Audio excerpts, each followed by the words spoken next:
Assalamualaikum warahmatullahi wabarakatuh. Kami dari kelompok 9 akan mempresentasikan progress report kami, yaitu klasifikasi suara untuk deteksi emosi.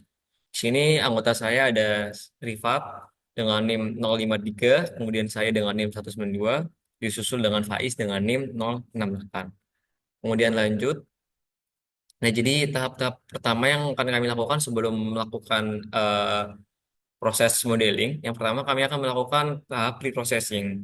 Jadi sebelum kami melakukan ekstraksi fitur lebih jauh, kami akan membersihkan data suara dengan cara pertama kita mereduce noise, trim silence, terus ada pre-emphasis, serta melakukan normalisasi.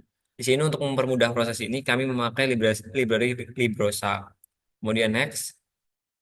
Nah, tahap selanjutnya yaitu adalah melakukan label encoder. Di sini kami merubah label yang sifatnya string um, menjadi angka, dimulai dari 01 sampai 08. Kemudian next.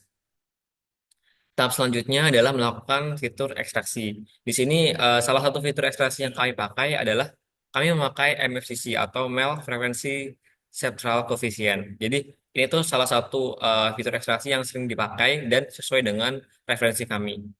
Next. Kemudian selain MFCC, kami juga memakai fitur ekstraksi yang lain, yaitu yang bernama Chroma. Di sini kenapa sih kami memakai Chroma? Chroma ini cocok karena dia adalah representasi emosi sinyal suara yang memfokuskan pada distribusi energi frekuensi dari sinyal suara pada setiap suara emosi. Ini yang nantinya akan diharapkan akan mempermudah ketika kami melakukan pembentukan model klasifikasi. Kemudian next. Ini adalah contoh hasil akhirnya Chroma dan jika digabung dengan MFCC. Kemudian lanjut yaitu adalah menghitung delta MFCC yaitu delta 1 dan delta 2. Nah, apa sih delta 1 dan delta 2 ini? Delta itu dihitung sebagai turunan pertama MFCC yang dimana nanti itu akan memberikan nilai yaitu energi dari MFCC itu tersebut. Next. Ini ketika datanya sudah digabungkan, ada delta 1 dan delta 2, kemudian ada prosodix. Nah, di sini terdapat dua, yaitu pitch dan energi. Nah, di sini kami mengambil informasi terkait intonasi, durasi, tekanan, dan ritme dalam sinyal suara untuk mempermudah kami ketika kami melakukan pembentukan model. Next. Nah, selanjutnya pembentukan model yang akan dijelaskan oleh teman saya, Faiz. Baik, jadi untuk model yang kami gunakan pada proyek ini adalah model dari KNN atau Canary Snake Board. Jadi di sini modelnya itu sebenarnya kami sudah mencoba menggunakan model random forest, tapi hanya menggunakan import model, jadi tidak bisa di scratching karena perhitungannya rumit sekali untuk random forest. Jadi sehingga kami menggunakan model KNN untuk perhitungan dengan cara scratching. Jadi di sini ada yang pertama itu depth, Euclidean distance yang yang berfungsi untuk menghitung jarak antar dua titik data. Jadi dua titik X1 dan X2. Lalu yang kedua itu ada kelas Canary Snake Board. Nah, di mana kelas ini itu berisi beberapa dev. Yang pertama itu dev fit. Dev fit itu tujuannya untuk menentukan apa bagian mana yang label menjadi fitur dan labelan mana yang bisa menjadi target. Selanjutnya yakni dev predict, yang di mana tujuan dari dev ini tuh kita menginput array atau data fiturnya tadi yang ingin diprediksi, lalu melakukan prediksi untuk setiap sampel di X menggunakan fungsi underscore predict. Lalu untuk fungsi yang di def underscore predict itu tujuannya itu berfungsi untuk memprediksi label pada suatu sampel X. Untuk langkah-langkahnya itu yang pertama kita membuat variable distance yang dimana isinya itu buka list Euclidean underscore distance X, X underscore trend for X trend in self X underscore trend. Dan dimana fungsinya itu untuk menghitung jarak antara X, yang dimana data X itu merupakan data uji, dan setiap sampel yang ada di self.x underscore train, atau data training. Sehingga hasilnya adalah beberapa daftar jarak Euclidean tadi. Selanjutnya, ini menentukan k-index dengan cara kita mengurutkan jarak secara ascending atau terkecil ke terbesar dan mengembalikan indeksnya tersebut.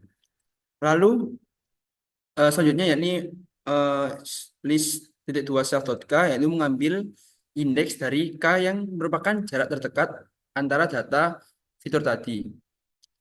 Lalu selanjutnya yakni variabel underscore labels, yang dimana variabel ini berfungsi untuk mengambil label target self.i underscore train tadi dari eh, indeks k terdekat. Selanjutnya yakni kita menentukan bagaimana bagian mana sih yang apa namanya mengambil label terbanyak, menentukan label terbanyak, yakni dengan cara membuat variabel most underscore common ini kita menghitung dengan fungsi counter dengan apa parameter k underscore label dan kita ambil satu sehingga nanti hasilnya akan return hasil hasil label terbanyak tersebut.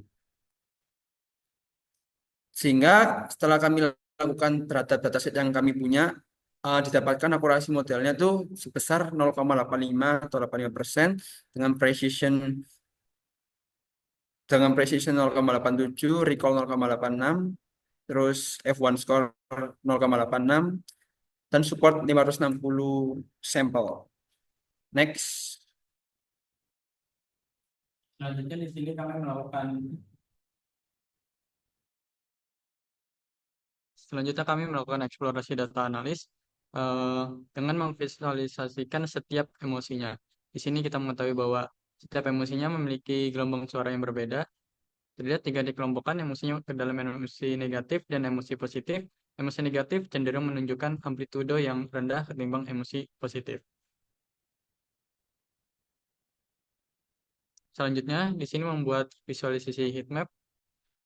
Warna merah menunjukkan frekuensi tinggi, sedangkan warna biru menunjukkan frekuensi rendah.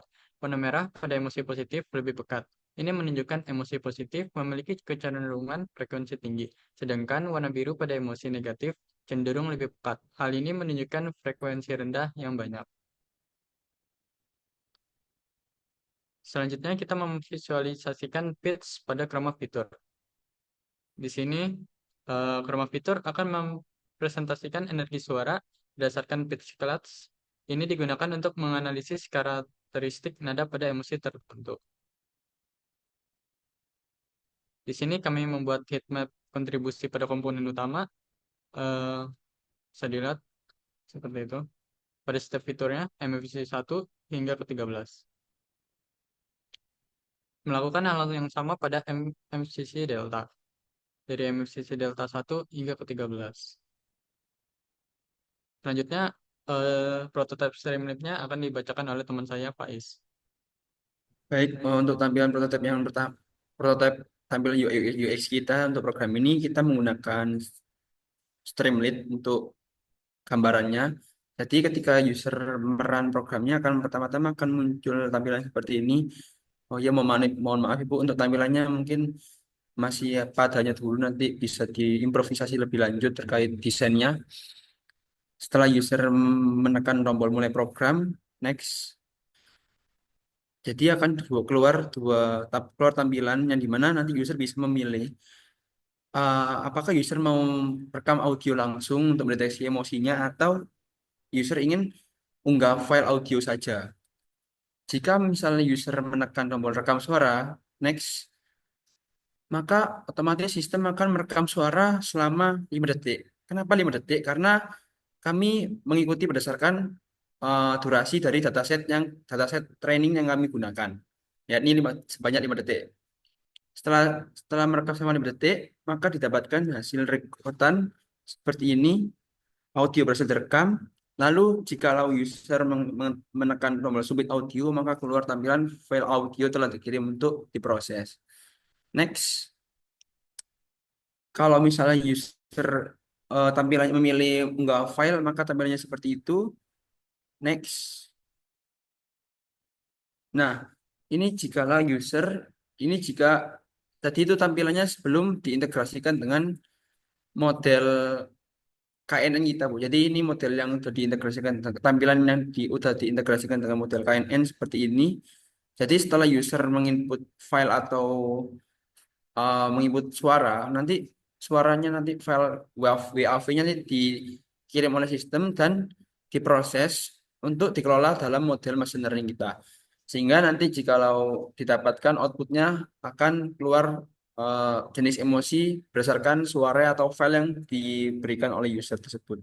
Oke, berikut kesimpulan dari apa yang sudah kami kerjakan. Yang pertama adalah kami melihat bahwasanya KNN di sini mendapatkan akurasi yang 86%. Tapi pada saat kami lakukan tes, akurasi 86% ini tidak menunjukkan hasil yang bagus. Next. Selanjutnya akan apa? Selanjutnya kami akan mencari algoritma yang lebih kompleks untuk mendapatkan akurasi yang lebih tinggi, serta bagaimana caranya kami memodifikasi algoritma menggunakan algoritma high climbing ataupun genetic algorithm. Terus kemudian kami akan mencoba untuk mencari kombinasi fitur-fitur yang berpengaruh seperti MCC, chroma, delta, dan prosthetic. Next. Nah, cukup sekian presentasi dari kelompok kami. Apabila ada salahnya, wassalamualaikum warahmatullahi wabarakatuh.